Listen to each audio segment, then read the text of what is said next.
Kelihatan. Oke. Kita mulai ya.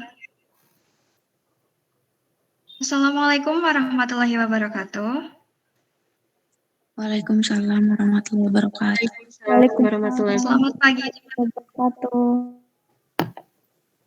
Selamat pagi teman-teman. Di pagi hari yang cerah ini, mari kita awali kegiatan dengan presentasi dari kelompok 7 yang beranggotakan, perkenalkan nama saya Felicia Dwi Kusuma dengan NPM belakang 21, kemudian bersama teman-teman saya ada Syarina Fauzia dengan NPM belakang 06, ada Siti Mariam dengan NPM belakang 08, dan juga ada Bayu Mikinan dengan NPM belakang 13.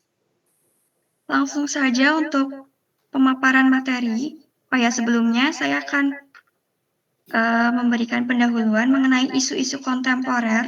Isu kontemporer itu merupakan merujuk pada kegiatan dan masalah terkini yang dihadapi oleh masyarakat saat ini. Isu-isu kontemporer itu ada beragam, di antaranya itu ada isu pendidikan, isu ekonomi, kemudian ada isu teknologi, isu agama, dan juga isu budaya.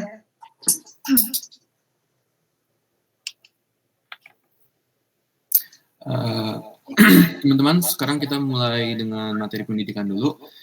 Menurut Udaro, pada tanggal 2000 menyatakan bahwa pendidikan merupakan tujuan pembangunan yang mendasar, yang mana pendidikan memainkan peranan kunci dalam membentuk kemampuan sebuah negara dalam menyerap teknologi modern dan untuk mengembangkan kapasitas agar tercipta pertumbuhan serta pembangunan yang berkelanjutan. Yang kita sambil di sini adalah bahwa pendidikan itu sangat penting untuk membentukkan kemampuan sebuah negara di mana negara itu kemampuannya bagus atau enggak lah ya. Di sini ada isu pendidikan, rata-rata lama sekolah anak di Indonesia masih rendah, ancam visi 2045 yang kita tahu itu adalah masa emas, generasi emas. Di sini kita bisa lihat dari statistik dari Badan Pusat Statistik bahwa harapan lama sekolah HLS yang itu di hijau gelap itu masih 13,15 tahun dan rata-rata lama sekolah RLS itu masih 8,77 tahun. Sebelumnya saya menjelaskan dulu bahwa harapan lama sekolah itu seperti namanya itu harapan. Ini sebuah perkiraan bahwa anak-anak yang lahir di tahun sekarang itu akan mencapai pendidikan selama 13,15 tahun, di mana kalau kita mulai pendidikan dalam umur 7 tahun, mereka akan beres dalam umur 20 tahun. Tapi ternyata rata-rata lama sekolah itu masih 8,77 tahun, di mana kalau kita ngitung dari pas kita umur 7, terus 8 itu 15, terus 15 itu kira-kira sekitar kelas 1 SMA atau enggak kelas 3 SMP. Dimana kita tahu itu sangat kurang ya, apalagi itu belum sampai lulus SMA, gak ada ijazah SMA. Hasil penelitian menunjukkan bahwa rumah tangga miskin di Kabupaten Banjar pada tahun 2010 sebesar 10,909% meningkatkan menjadi 10,93% tahun 2011. Menurun menjadi 7,94% pada tahun 2012. Masyarakat ekonomi bawah 85,3% dan masyarakat ekonomi menengah 52,4%. Menyatakan kurang mampu membiayai pendidikan karena biaya pendidikan dan transportasi mahal, keterbatasan ekonomi, dan banyak tanggungan. Sebelumnya saya mau bilang juga, saya ambil sumber ini udah lumayan lama ya. Sumber ini 2015, di mana ada banyak faktor yang belum dimasukin juga seperti SMA gratis, SMP gratis, dan hal lainnya. Tapi saya yakin bahwa sumber ini masih bisa kita lihat dan masih bisa kita gunakan dalam kehidupan keseharian sekarang. Kita lanjutkan. Masyarakat memiliki tanggungan 1 orang, 2 orang, 3 orang, 4 orang, 5 orang. Jadi semakin banyak tanggungan keluarga, maka semakin merasa tidak mampu membiayai pendidikan. Terus yang ketiga, jarak tempuh. Ini jarak, bisa lihat datanya di sini. Kita bisa simpulkan sebagian besar orang tua terbebani putra-putrinya ke sekolah karena keterbatasan sarana transportasi, biaya transportasi, dan merasa tidak nyaman jika anaknya menuju sekolah yang jauh. Ini adalah solusi-solusi yang dipaparkan dalam dokumen yang tadi saya ambil juga. Kita bisa lihat ada pemetaan penerimaan bantuan, untuk rumah tangga miskin, pembuatan pemutakhiran database, penerima beasiswa semakin miskin setiap semester, pembentukan komisi atau UPT pengawasan beasiswa untuk rumah tangga miskin, sedangkan pendidikan non-formal yang bermutu, asosiasi beasiswa, penyusunan perda, dan lain-lainnya. Yang kita bisa ambil itu untuk solusinya itu yang udah pasti itu adalah bantuan dari negara. Itu yang paling penting juga yang kita bisa lihat ya. Itu bisa dari beasiswa atau enggak hal-hal yang dari swasta juga, di mana itu bisa membantu rakyat-rakyat yang misalnya nggak bisa membiayai anak-anaknya untuk sekolah untuk bisa. Saya langsung lanjutkan ke ekonomi, di mana kita bisa di sini bisa lihat istilah ekonomi sendiri berasal dari bahasa Yunani, oikos yang berarti keluarga rumah tangga, dan nomos yang berarti peraturan, aturan, hukum. Kegiatan ekonomi bertujuan untuk meningkatkan kualitas hidup masyarakat secara keseluruhan. Dan di sini ada isu ekonominya, angka pengangguran di Indonesia.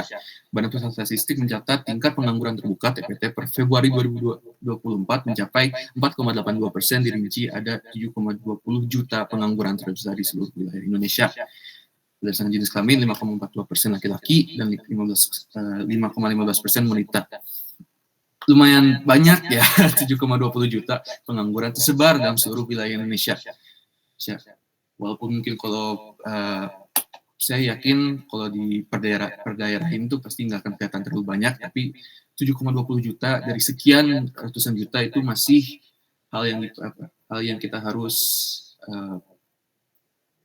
bicarakan lah. Di sini menurut Sukirno 2006 sebab terjadinya pengangguran dapat digolongkan kepada 3 jenis, yaitu yang pertama pengangguran fiksional adalah pengangguran yang wujud apabila ekonomi telah mencapai kesempatan kerja penuh. Mungkin kita bisa artikan ini bahwa kesempatan kerja itu udah penuh, udah diambil sama orang lain dan nggak ada yang tersedia lagi. Terus yang kedua pengangguran struktural terjadi karena adanya perubahan dalam struktur atau komposisi perekonomian. Di sini kayaknya ya, di sini menjelaskan bahwa mungkin pengangguran ini salah satu alasan itu adalah struktural, di mana ini adalah yang disebabkan oleh suatu sistem perubahan dalam struktur atau komposisi perekonomian. Ya. Yang ketiga, pengangguran teknologi ditimbulkan oleh adanya pergantian tenaga manusia oleh mesin-mesin dan bahan kimia yang disebabkan perkembangan teknologi. Ini kayak udah jelas juga, apalagi pada masa sekarang di mana AI mulai meningkat, apalagi dalam lingkungan kerja, mengambil banyak-banyak kesempatan kerja untuk orang lain. Ini adalah dampak negatif pengangguran terhadap kegiatan perekonomian. Yang satu, pengangguran bisa menyebabkan masyarakat tidak dapat memaksimalkan tingkat kemakmuran yang dicapainya. Yang kedua, pengangguran akan menyebabkan pendapatan nasional yang berasal dari sektor pajak berkurang. Dan yang ketiga, pengangguran tidak mengalahkan pertumbuhan ekonomi. Ini adalah solusi, according to Pardosi and Septriani, overcoming unemployment can be done by increasing economic activity because this will have an impact on job creation. According to Yosukiat 2022, there are several policies that the government can do to overcome unemployment problems, such as job creation, changing the investment climate, spreading several economic stimuli, and improving the quality of human resources with education. Apa artinya, Bang? Saya jelaskan, overcoming unemployment can be done by increasing economic activity because this will have an impact on job creation.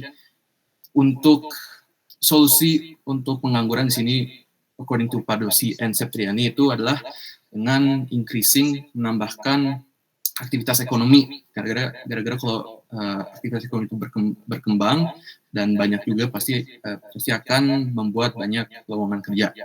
Terus kata Yosukiat di sini menjelaskan bahwa mungkin pemerintah yang punya peran yang lebih banyak untuk overcome unemployment, untuk mengurangi angka pengangguran, seperti membuat pekerjaan, changing investment climate, mengubah climate investment lah pokoknya, spreading several economic stimuli, mirip-mirip kayak yang dijelaskan oleh Pardosi dan Septriani, and improving quality of human resources with education. Dan bagian akhir ini kita bisa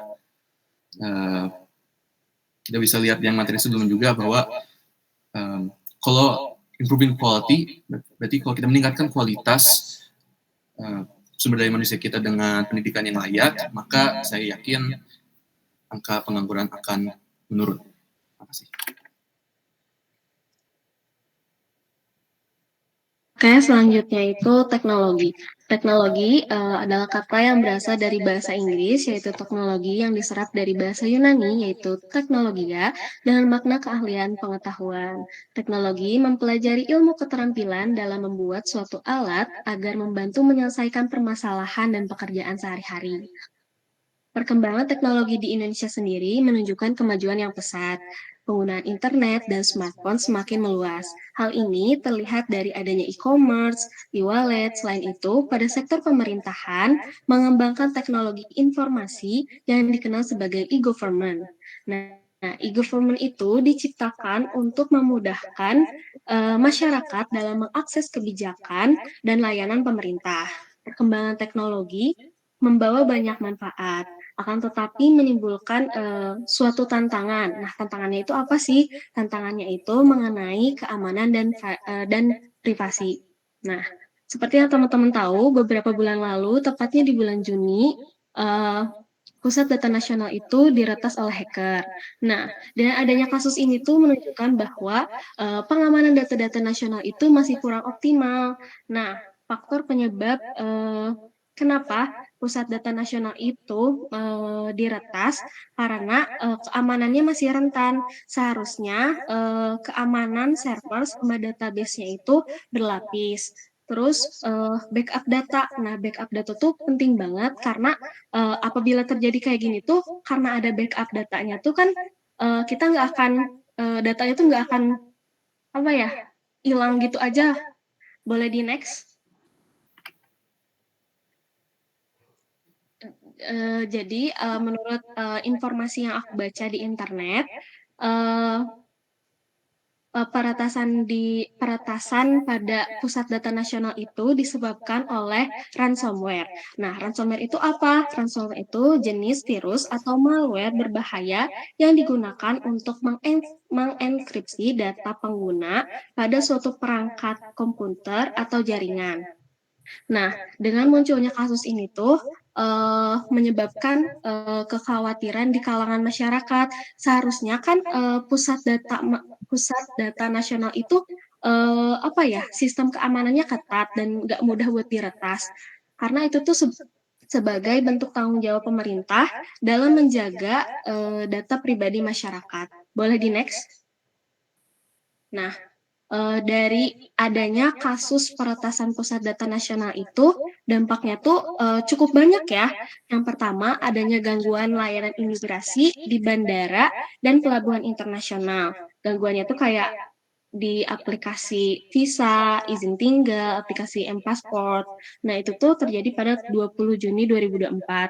Selanjutnya, dampaknya tuh gangguan layanan publik seperti EKTP, terus BPJS, perpajakan. Itu tuh sistemnya jadi apa ya, gangguan dan terhambat gitu. Terus ada di sektor pendidikan. Nah, pada saat itu tuh di sektor pendidikan tuh kan lagi ada pendataan data pendaftar KIPK kan. Nah, pada saat itu tuh karena Pusat Data Nasionalnya itu diretas, jadi data-data calon pendaftar KIPK tuh ikut hilang gitu dan nggak ada backupnya. Padahal pada saat itu tuh masa perkuliahan tuh udah mau dimulai gitu. Terus yang ketiga, layanan instansi pemerintah mengalami gangguan dan 47 layanan Kemendikbudristek tidak dapat diakses. Terus dampak selanjutnya, karena kan ada kasus ini tuh masyarakat tuh jadi kayak apa ya? Jadi kayak kepercayaan terhadap pemerintahnya tuh jadi kayak takut gitu. Takutnya tuh kayak dengan masyarakat nyimpen data di Pusat Data Nasional tuh kayak data-data masyarakatnya tuh takutnya diretas lagi. Jadi kepercayaan masyarakat terhadap pemerintah itu jadi menurun semenjak ada kasus ini. Terus gimana sih solusinya? Nah, solusinya itu dengan cara meningkatkan keamanan cyber dengan cara menerapkan budaya hati-hati oleh semua aspek. Nah, ini tuh nggak cuman buat pemerintah atau di bagian IT-nya aja, tapi buat kita semua gitu. Kita harus lebih hati-hati lagi dalam mengakses apapun itu. Yang kedua, itu membuat backup data secara rutin dan berlapis. Backup data tuh penting banget karena kalau misalnya terjadi kayak gini tuh, kita punya cadangan data gitu, nggak hilang semuanya gitu. Terus yang ketiga, menggunakan perangkat lunak yang dapat mendeteksi dan memblokir ransomware. Yang ke yang terakhir, monitoring dan audit secara berkala. Sekian. Baik, selanjutnya ada isu kontemporer di bidang agama. Seperti yang kita udah ketahui, agama ini juga memiliki hubungan dengan Pancasila, tepatnya pada sila pertama yaitu ketuhanan yang Maha Esa. Manusia juga membutuhkan agama sebagai pegangan hidup untuk kehidupan di dunia dan juga di akhirat. Agama memberikan keyakinan dan kekuatan bagi pengikutnya dalam menghadapi tantangan hidup, konflik antar umat agama, tantangan dalam hidup. Konflik antar umat agama masih sering terjadi di Indonesia yang disebabkan oleh kesenjangan sosial, ekonomi, kurangnya solidaritas, dan persepsi buruk antar umat agama. Selanjutnya, seperti yang sudah dijelaskan tadi, masih sering terjadi konflik antar umat agama di Indonesia ini. Lalu ada juga kasus-kasus yang terjadi tersebut, seperti yang terlihat di layar, contoh-contohnya banyak. Yang pertama itu, aku mau jelasin dari konflik Ambon. Konflik ini itu terjadi udah jelas di Ambon di Maluku pada tahun 1999 dan tahun 2002. Hal ini terjadi karena sebagian besarnya itu dipicu oleh ketegangan antar agama, terutama antara komunitas dan agama Kristen. Lalu ada konflik Tolikara yang terjadi di Kabupaten Tolikara, Papua pada bulan Juli tahun 2015 yang berawal juga dari ketegangan antar umat agama Muslim dan juga Kristen yang dipicu oleh insiden pembongkaran masjid oleh sekelompok orang yang mengklaim bahwa kegiatan ibadah itu dilakukan tanpa izin. Lalu ada konflik Lampung yang sudah pastinya juga terjadi di Lampung. Khususnya ini terjadi karena ketegangan sosial dan juga politik antara komunitas Muslim dan Kristen. Hal ini memicu terjadinya kekerasan, terus kerugian, dan akhirnya masyarakat di situ harus mengungsi. Lalu ada konflik Situbondo. Konflik ini terjadi di Situbondo, Jawa Timur yang terjadi pada tahun 2016. Dan hal ini melibatkan ketegangan antara komunitas Muslim dan juga Kristen yang berawal dari penolakan pembangunan rumah ibadah yang akhirnya memicu aksi massa dan juga penganiayaan. Lalu yang di sini yang mau aku jelasin lebih detail itu konflik Poso. Konflik Poso ini terjadi di Poso, Sulawesi Tengah, yang dimana berawal dari bentrok antara pemuda yang kelompoknya ini konfliknya terjadi antara pendatang Muslim Bugis dengan etnis Protestan di daerah Poso tersebut. Hal ini akhirnya susah untuk menemukan jalan keluar perdamaian di antara keduanya. Hingga akhirnya konflik ini juga bisa terjadi 3 kali, yaitu pada tanggal 25 sampai 29 Desember 1999, lalu pada tanggal 17 sampai 21 April tahun 2000, dan juga 16 Mei sampai 15 Juni tahun 2000. Boleh di next. Nah, yang sudah tertera dalam berita juga, konflik Poso ini melibatkan sebanyak 577 orang meninggal dunia dan juga 384 lainnya itu terluka. Lalu selain itu, banyak juga rumah yang hancur hingga mencapai 7.932 dan juga 510 fasilitas umum terbakar. Dari kejadian kasus-kasus tersebut tidak jauh beda, pasti konflik tersebut terjadi karena adanya perselisihan antara dua kelompok yang akhirnya buat kayak kekerasan, penganiayaan, bahkan merusak fasilitas-fasilitas yang ada. Akhirnya dampak yang terjadi karena adanya konflik dan kasus-kasus seperti ini, masyarakat menjadi terpecah belah, lalu menimbulkan ketegangan antar kelompok, mengganggu aktivitas ekonomi yang karena seperti tadi bangunan rumah yang hancur, fasilitas umum yang terbakar, itu pasti mengganggu ekonomi yang ada di daerah tersebut. Lalu karena ada kekerasan pasti itu meningkatkan terjadinya kekerasan yang banyak di mana-mana dan juga tindakan intoleransi antara dua kelompok tersebut menjadi tidak saling toleransi maupun menghargai. Lalu karena adanya konflik tersebut yang terjadinya intoleransi akan mengancam warisan budaya. Solusi untuk dari kasus-kasus tersebut harusnya kita bisa membangun pemahaman tentang toleransi yang dimana kita harus saling menghargai antar umat agama. Lalu solusinya harus ada media positif untuk mendamaikan dua kelompok yang berselisih. Saling menghargai dan menghormati agama budaya lain dan juga tidak membuat kegaduhan atau memicu awal konflik.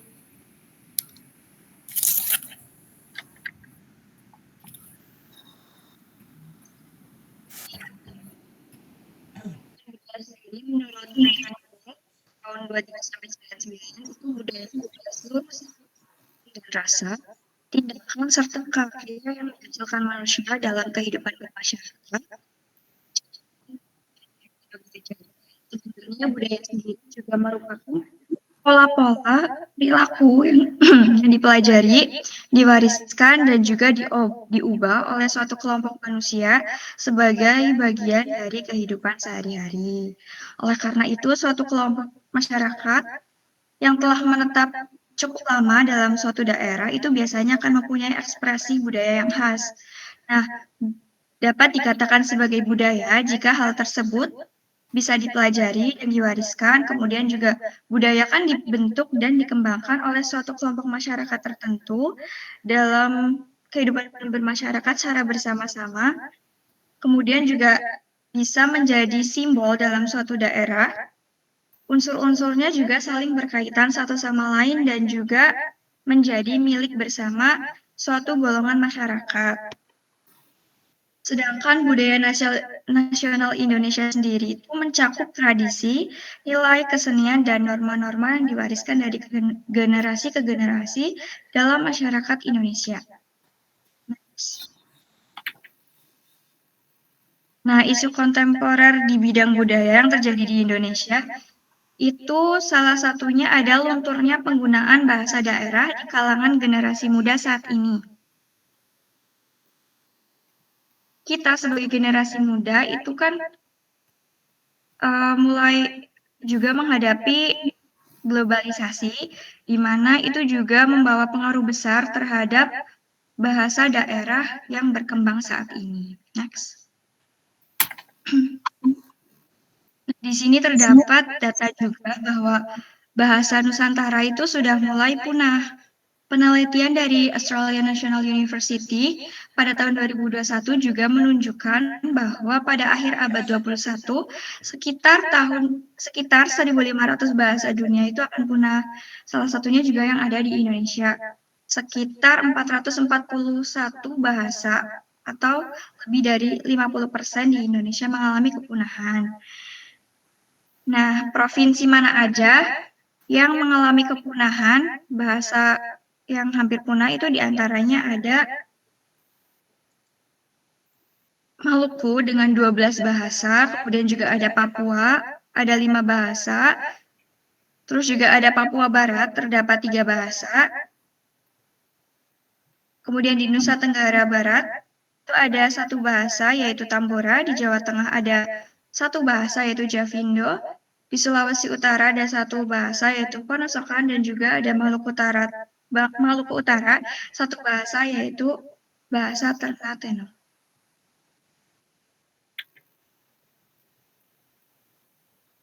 Kemudian, kepunahan bahasa itu disebabkan oleh berbagai faktor. Di antaranya ada yang sudah disebutkan tadi, era globalisasi, di mana bahasa budaya-budaya dari luar itu masuk ke Indonesia, yang kemudian menyebabkan masyarakatnya itu beradaptasi dan juga nantinya bahasa dari budaya luar, bahasa asing itu mulai mempengaruhi eksistensi dari bahasa daerah Indonesia sendiri. Banyak kalangan muda yang kemudian lebih memilih menggunakan bahasa asing seperti bahasa Inggris dan juga bahasa-bahasa asing lainnya dibandingkan bahasa daerah dan bahasa Indonesia kita sendiri.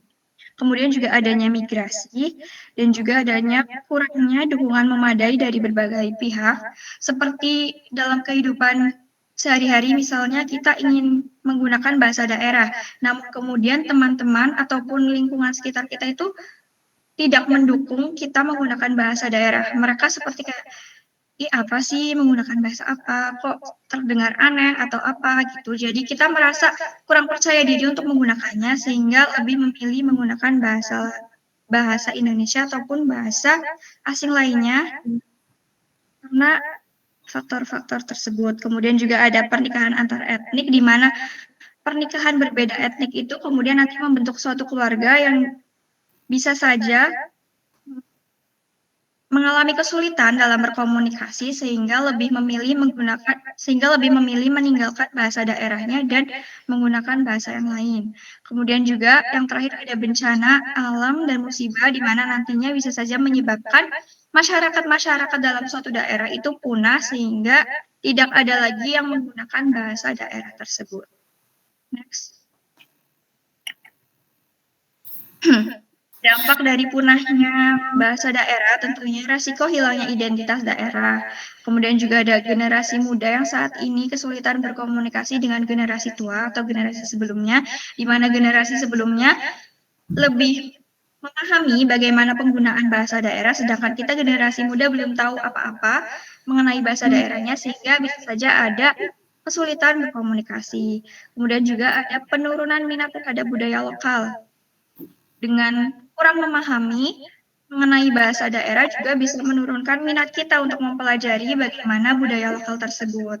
Solusi apa yang bisa dihadirkan untuk kasus-kasus seperti itu diantaranya menggunakan bahasa daerah dalam kehidupan sehari-hari. Kita bisa menerapkan penggunaan bahasa daerah kita sendiri dalam kehidupan sehari-hari untuk saling berkomunikasi. Kemudian juga memasukkan bahasa daerah pada kurikulum sekolah seperti yang kita ketahui.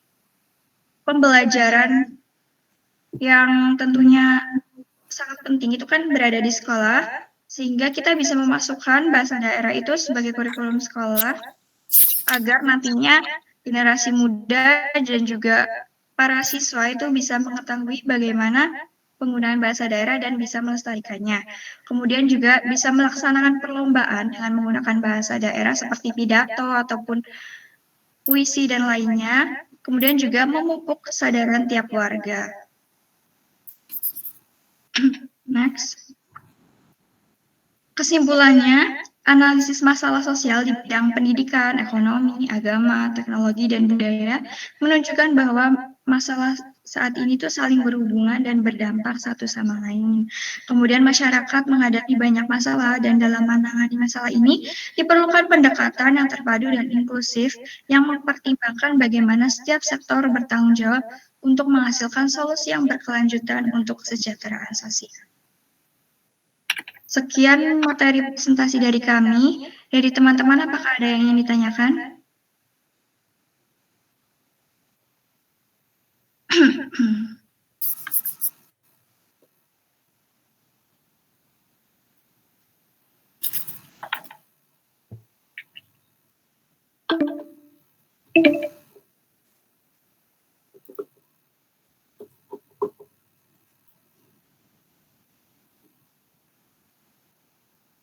Apakah ada yang ingin ditanyakan?